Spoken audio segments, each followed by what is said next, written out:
오늘 주시는 하나님 말씀은 구약 성경 전도서 7장 11절에서 14절까지 말씀입니다.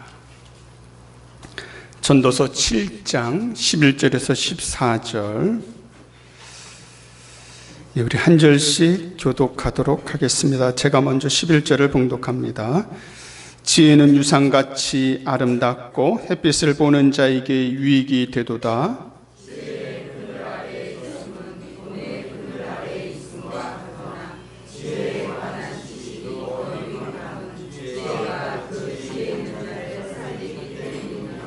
하나님께서 행하시는 일을 보라. 하나님께서 굳게 하신 것을 누가 능히 곧게 하겠느냐.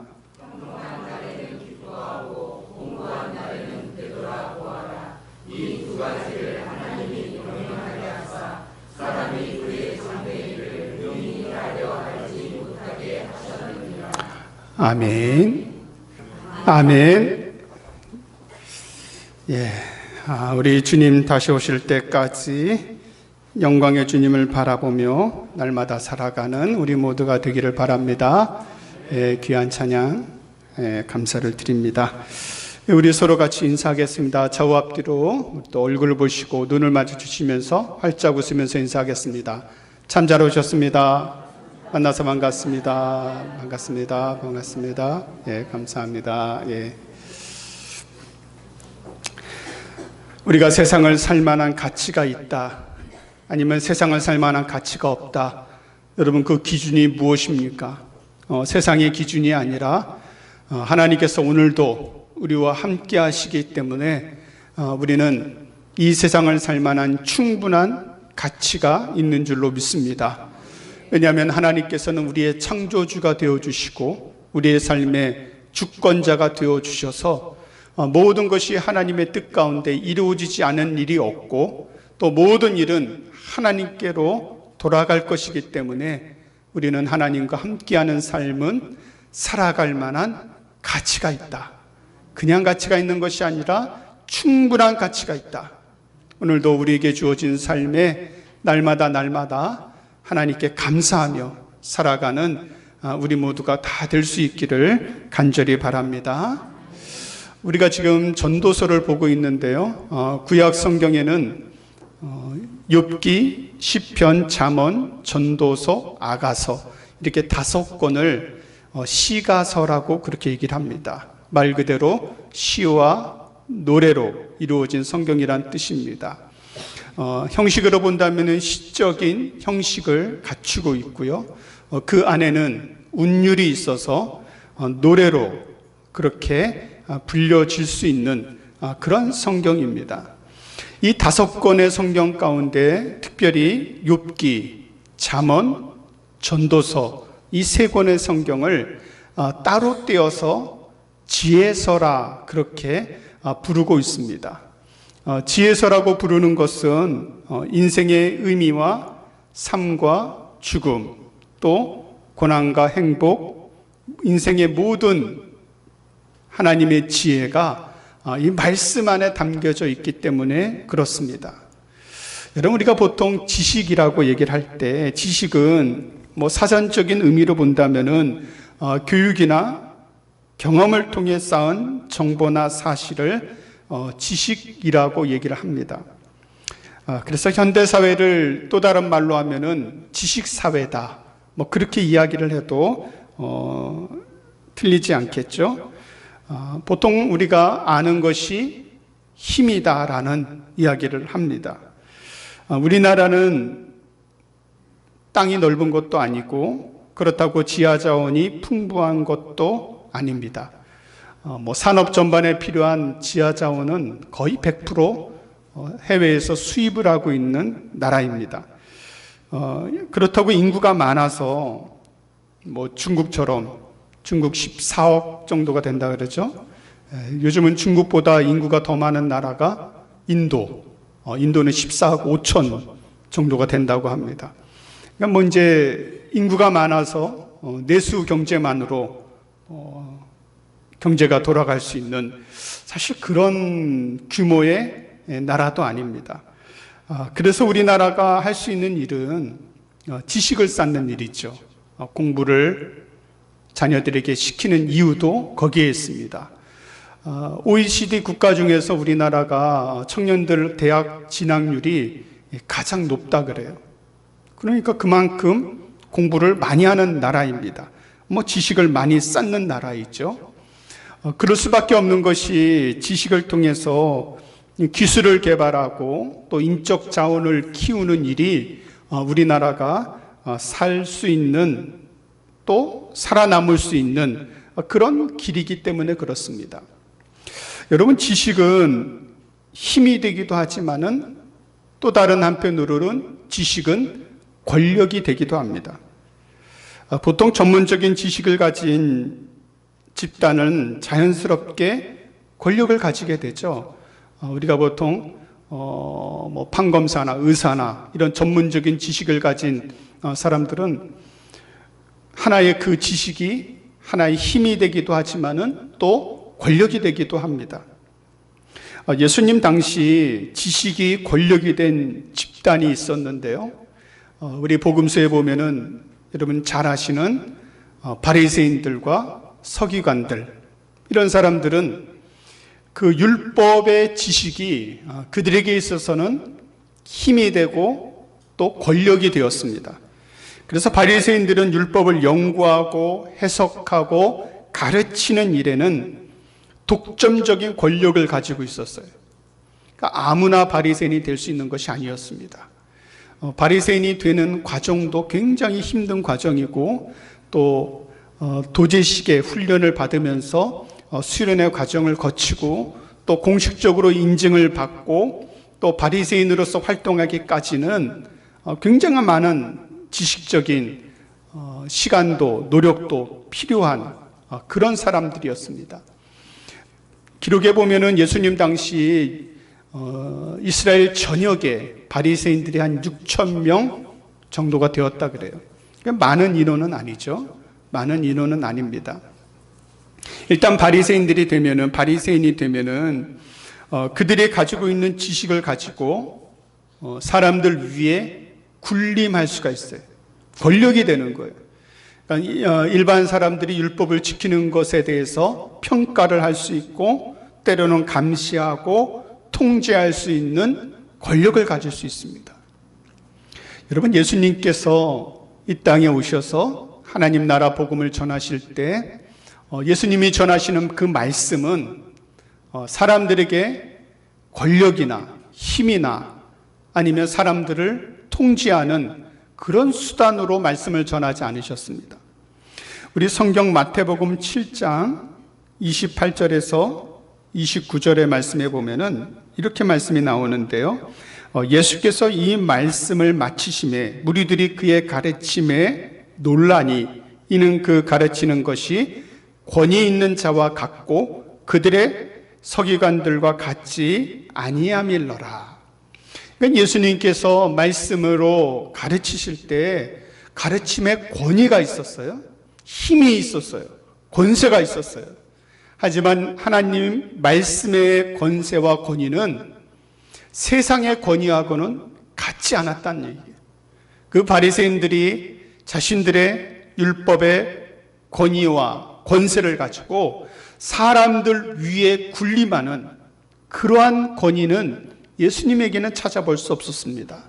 하지만 예수님께서 가르치셨던 그 말씀에는 힘이 있었고 능력이 있었고 그 능력의 역사가 말씀을 통해서 이루어졌습니다. 여러분, 오늘 우리는 주일에 모여서 하나님 말씀을 듣는 시간을 갖고 있습니다. 오늘 우리가 듣는 하나님의 말씀, 이 말씀이 권위 있는 하나님의 말씀임을 우리는 분명하게 믿습니다. 이 말씀에는 힘이 있어요. 그리고 말씀에는 능력이 있고 말씀에는 권세가 있습니다. 근데 이거는 사람을 평가하는 말씀이 아니에요. 다른 사람들을 보고 말씀으로 다른 사람들을 평가하거나 그들 위에 올라가거나 말씀을 통해서 정죄하거나 나는 이 말씀대로 사는데 누구는 저 말씀대로 살지 못하고, 나는 말씀을 이렇게 알고 있는데 누구는 말씀 잘 모르고, 이거는 교만한 거죠. 바리새인 되는 거예요. 서기관 되는 거예요. 우리는 말씀 앞에, 하나님의 말씀 앞에 순수하고 순결한 믿음으로 겸손하게 나아갈 수 있는 은혜가 있기를 바랍니다. 여러분, 하나님 말씀을 듣고 또 하나님 말씀을 깨닫는 데는 물론 세상의 지식이 도움이 됩니다. 하지만 세상의 지식만으로는 우리는 다 알 수 있지 않아요. 다 몰라요. 왜? 하나님의 말씀은 영적인 말씀이기 때문에. 그래서 마태복음 11장 25절에는 또 이렇게 주님께서 말씀하셨는데요. 그때 예수께서 대답하여 이르시되 천지의 주제이신 아버지여, 이것을 지혜롭고 슬기 있는 자들에게는 숨기시고 어린아이들에게는 나타내심을 감사하나이다. 세상의 지혜, 세상의 지식, 세상의 지식에 권력 있는 자들에게는 하나님께서 그 말씀을 숨기신다 그랬어요. 하지만 순수한 믿음으로, 겸손한 마음으로 어린아이들처럼 하나님 앞에 나아가는 자들에게는 하나님께서 말씀의 은혜를, 말씀의 비밀을 나타내시는 줄로 믿습니다. 여러분, 우리가 오늘 그저 인간의 말을 듣는 것이 아니라 한 목사가 개인적으로 경험한 경험을 듣는 시간이 아니라 오늘도 하나님의 말씀을 통하여서 나에게 주시는 하나님의 말씀을 깨닫고 그 말씀 속에서 지혜를 얻고 그 말씀 속에서 힘을 얻고 그 말씀 속에서 세상을 살아가는 하나님의 지혜를 발견하는 그런 복된 시간이 될 수 있기를 바랍니다. 지식을 갖지 말란 얘기가 아니에요. 공부하지 말란 얘기가 아니에요. 지식을 많이 쌓아야 되고 공부도 해야 되죠. 하지만 그 지식과 지혜가 더욱더 하나님을 알아가는 유용한 도구가 되어야 되고, 하나님의 영광을 드러내는 통로가 되어야 되고, 그 지혜와 지식을 통하여 하나님 나라를 위해서 더욱더 헌신할 수 있어야 되고, 하나님 앞에 쓰임받는 우리의 인생들이 되어야만 됩니다. 그래서 오늘 본문은 이렇게 시작을 하죠. 11절 말씀에 보면은 지혜는 유산같이 아름답다 그랬어요. 햇빛을 보는 자에게 유익이 되도다. 여러분, 참 어떻게 보면 시적인 표현이에요. 오늘 본문의 말씀을 보면은 지혜는 유산같이 아름답고 햇빛을 보는 자에게 유익이 되도다. 우리의 지혜와 지식이 하나님의 나라와 영광을 위해서 쓰임 받을 때 아름다운 거예요. 여러분, 하나님께서 우리에게 주신 은혜와 축복이 있습니다. 누구에게는 지식의 은혜를 더 많이 주실 수도 있고요. 때로는 어떤 사람에게는 이 세상의 권세와 이 세상의 권력의 은혜를 주실 수도 있어요. 어떤 사람에게는 많은 물질의 은혜를 주실 수도 있습니다. 우리가 받은 은혜는 각자가 다 다르지만은 우리가 받은 모든 것들은 하나님의 나라와 영광을 위하여 사용되어져야만 됩니다. 또 하나님께서 주시는 축복은 나에게만 머물러 있는 것이 아니라 내 주변에 자녀들에게 흘러가야 돼요. 그래서 오늘 말씀에 지혜는 유산같이 아름답다 그랬어요. 말씀의 지혜는 거룩한 유산이 되어 물려주어야만 됩니다. 하나님의 지혜는 세상의 권력과 세상의 지식과 세상의 힘이 하나님 앞에서는 유한함을 깨닫게 해줍니다. 여러분, 인간이 아무리 지혜로워도 온 세상 모든 만물을 다 알 수 있나요? 알 수 없습니다. 아무리 능력이 뛰어나도 세상을 다 변화시킬 수 없어요. 이 세상의 부조리함을 인간의 능력으로 다 바로잡을 수 없습니다. 아무리 많은 지식이 있어도 세상 만사를 다 이해할 수 없습니다. 그래서 우리가 전도서 말씀을 보면서 이 전도서의 전도자를 솔로몬 왕이라고 보통 이야기를 하는데, 솔로몬 왕 하면은 뭐가 뛰어난 왕입니까? 지혜의 왕이잖아요. 그가 지혜가 풍성하고 그 지혜가 너무 뛰어나서 전 세계 많은 왕들이 그 지혜를 듣기 위해서 솔로몬 왕을 찾아왔고, 그 지혜로 세상의 모든 일들을 다 판단할 수 있는 것처럼 그렇게 생각했지만은 하나님을 경외하는 마음을 잃어버리게 되었을 때 솔로몬의 그 마지막은 얼마나 비참했습니까?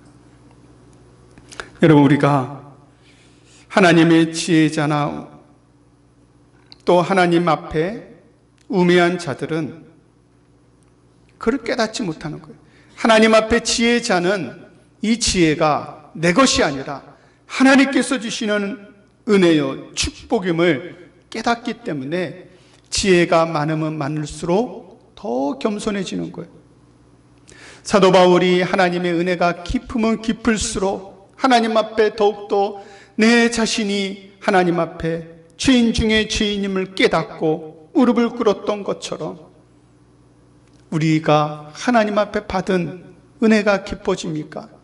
하나님께서 우리에게 주시는 지혜가 더 풍성해집니까? 하나님께서 우리에게 주시는 능력이 더 많아집니까? 그럴수록 하나님 앞에 더 겸손해질 수 있는, 더 하나님 앞에 낮아질 수 있는 그런 은혜가 있는 지혜자가 될 수 있기를 바랍니다. 그래서 오늘 말씀에 지혜가 유산같이 아름답고 햇빛을 보는 자에게 유익이 된다 그랬어요. 여러분, 지혜와 지식, 세상의 지혜와 하나님의 지혜, 하나님의 지식과 하나님을 알아가는 지식과 세상의 지식, 뭐가 더 힘이 있습니까? 오늘 12절 말씀에는 참 재미있는 표현이 나오는데요. 지혜의 그늘 아래 있음은 돈의 그늘 아래 있음과 같으나 그랬어요. 이게 맞는 말인가요? 지혜의 그늘 아래 있는 것이 돈의 그늘 아래 있는 것과 같은가요? 사실 그렇지 않죠. 여기서 같다라고 얘기하는 것은 하나님의 지혜도 우리에게 그늘, 보호가 되는데 세상 사람들은 돈의 그늘 아래, 돈의 보호를 받는 것을 더 우선하고 더 좋다고 생각하고 있기 때문에 어리석은 자라는 거예요. 여러분, 미국의 대통령이, 지금은 트럼프 대통령이죠. 미국의 대통령이 각국에 방문을 할 때 우리나라도 왔었는데요. 어떤 차를 타던가요? 보통 우리나라에 방문하는, 또 우리나라 대통령도 마찬가지지만은 외국에 방문할 때 그 나라에서 의전용으로 제공하는 차를 타죠. 근데 미국의 대통령은 차를 싣고 다닌대요. 수송기에다가 차를 싣고 다니는데 그 차 이름을 비스트, 짐승이라고 이름하는 차인데 얼마나 이 차가 튼튼한지요. 방탄 기능은 물론이고 웬만한 미사일을 맞아도 견딜 수 있을 정도로, 그러니까 비행기 출입문 두께의 문을 장착하고 완전히 밀폐되어서 생화학 테러에도 견딜 수 있고 타이어는 터져도 80km는 달릴 수 있고 그런 차래요. 그 차를 한 대당 20억 정도 하는데요. 보통 한 두세 대를 싣고 다닌답니다. 왜냐하면은 어디에 공격을 당할지 모르니까 세 대 중에 한 대를 타는 거예요. 그와 함께 경호하는 차들이 한 50대가 오는데 그 차들을 수송기에다 다 싣고 다닌답니다. 얼마나 오래 살려고 하길래 굉장히 별나죠. 그러니까 어디 접근이나 하겠습니까? 돈의 그늘이 좋은 거예요. 돈만 있으면은 진짜 어디 총을 맞아도 살 수 있는 거예요. 돈의 그늘이 참 좋아요. 돈만 있으면은 그래도 이 세상에서 보호를 받을 수 있습니다. 예전에 제가 그 사역했던 그 사택이 평창동 그 뒤쪽에 보면 교수단지라고 있는데 거기에 있었어요. 제가 이제 가끔 그 북악산이죠, 스카이웨이 길, 거기에 이제 이렇게 산책을 가면은 거기 어마어마한 집들이 많더라고요. 근데 저는 그 집이 어떻게 생겼는지 한 번도 본 적이 없어요. 왜냐하면은 담벼락이 너무 높아가지고 사람은 그 밑에 기어다니는 거예요. 얼마나 담이 높은지 누가 사는지도 몰라요. 누가 들고 나는지도 몰라요. 돈이 좋더라고요. 그 마을에는 경비 초소도 다 있어. 왜 대사관저들이 많이 있으니까 경비 초소들이 중간중간에 있고, 그 뭐 도둑이 담벼락 올라가다가 떨어질 것 같은데요. 뭐 얼마나 높은지요. 돈의 그늘 아래 사는 게 참 좋죠. 안전하죠. 세상에 돈은 가난의 고통을 피할 수도 있어요. 돈만 많으면은 질병이 올 때 뭐 제일 좋은 치료를 받을 수도 있어요. 사회적인 위험으로부터 자기 자신을 보호할 수도 있습니다. 여러분, 지혜의 그늘 아래 있는 것이 좋습니까? 돈의 그늘 아래 있는 것이 좋습니까? 대답 잘 하셔야 돼요. 마음은 돈의 그늘인데, 이거 전도서 말씀을 보자니 지혜의 그늘 아래 있어야 되는데 이럴 수도 없고 저럴 수도 없고. 인간이요, 아무리 돈의 그늘 아래 있어도, 뭐 세상에 아무리 돈의 그늘 아래 보호를 받는 사람도 피할 수 없는 것이 있어요. 그것은 바로 죄와 사망입니다. 아무리 이 세상에 돈의 그늘 아래 보호를 받아도 죄와 사망의 그늘에서는 벗어날 수가 없는 거예요. 돈과 힘으로도 막을 수 없고, 인간의 아무리 큰 권세와 권력으로도 죄와 사망의 그늘을 벗어날 수가 없습니다. 그것을 깨닫는 것이 참된 지혜예요. 하나님의 그 권위, 하나님의 그 권세 아래 사는 것이 우리가 살 수 있는 가장 안전한 길이요, 하나님의 권위와 권세 아래 살아가는 백성이 하나님의 그 보호하심이 이 세상 어떤 것보다도 더 견고한 하나님의 능력으로 살아가는 삶인 줄로 믿습니다. 그래서 오늘 13절에는 계속해서 이렇게 말씀하는데요, 하나님께서 행하시는 일을 보라. 하나님께서 굳게 하신 것을 누가 능히 곧게 하겠느냐. 여러분, 하나님께서 행하시는 일을 바라볼 수 있는 믿음을 갖기를 바랍니다. 우리의 인생 가운데 하나님께서 어떤 일을 행하고 계시는가, 우리의 삶 속에 하나님께서 어떤 일을 이루시고 계시는가. 하나님이 한번 행하시면은 사람의 힘으로, 사람의 능력으로 아무리 바꾸려고 해도 바꿀 수 없는 거예요. 너무나 감사한 것은요, 이 세상에서 이 세상의 돈과 권세의 그늘 아래 살기를 소망하며 살아가는 인생 가운데 하나님께서 우리를 택하여 주시고 하나님의 자녀 삼아 주셔서 하나님의 행하시는 일, 하나님의 그 권세 아래 살아갈 수 있는 지혜로운 자로 우리를 불러주셨음을 믿고 감사를 드립니다. 이제 여러분, 여러분의 인생, 여러분의 건강, 여러분의 가정, 여러분의 사업, 하나님께서 보호하여 주시고 하나님께서 인도하여 주시고 하나님의 그 그늘 아래 살아가는 우리의 삶이 다 될 수 있기를 간절히 소망하고 축원합니다. 하나님의 능력이에요. 하나님의 권위고 하나님의 권세입니다. 이 말은 또 다른 방향으로 본다면은, 내가 지식을 많이 가지고 있다고 해서 그 지식을 통해 다른 사람을 무시하거나 그 위에 군림해서는 안 됩니다. 내가 물질을 많이 소유하고 있다고 해서 없는 사람을 업신여기거나 무시해서도 안 돼요. 내가 다른 사람보다 더 건강하다고 해서 연약한 자들을 향해 비난하지 말아야만 됩니다. 왜냐하면 우리가 가진 것은 내 능력이 아니라, 내 지식이 아니라, 내 지혜가 아니라 하나님께서 우리에게 맡겨주신 것이기 때문에 그렇습니다. 그래서 우리는 하나님 앞에요, 늘 겸손하게 인간의 한계와 인간의 유한함을 깨닫고 영원하신 하나님을 바라보며 살아가는 것이 지혜자의 삶이에요. 오늘 우리가 읽은 말씀의 14절에는 이렇게 말씀합니다. 우리 14절은 다 같이 다시 한번 읽어보도록 하겠습니다. 시작. 형통한 날에는 기뻐하고 공고한 날에는 되돌아보아라. 이 두 가지를 하나님이 병행하게 하사 사람이 그의 장래 일을 능히 헤아려 알지 못하게 하셨느니라. 아멘. 여러분, 제가 설교 처음에도 말씀을 드렸지만은 이 세상은 지식사회라 그랬잖아요. 아는 것이 힘이다. 근데 참 재밌는 거는 우리 그 속담에 아는 것이 힘이지만은 모르는 게 약이다. 왜 두 가지가 말이 맞지 않네요. 한편에서는 아는 게 힘이다 그랬는데 한편에는 모르는 게 약이다.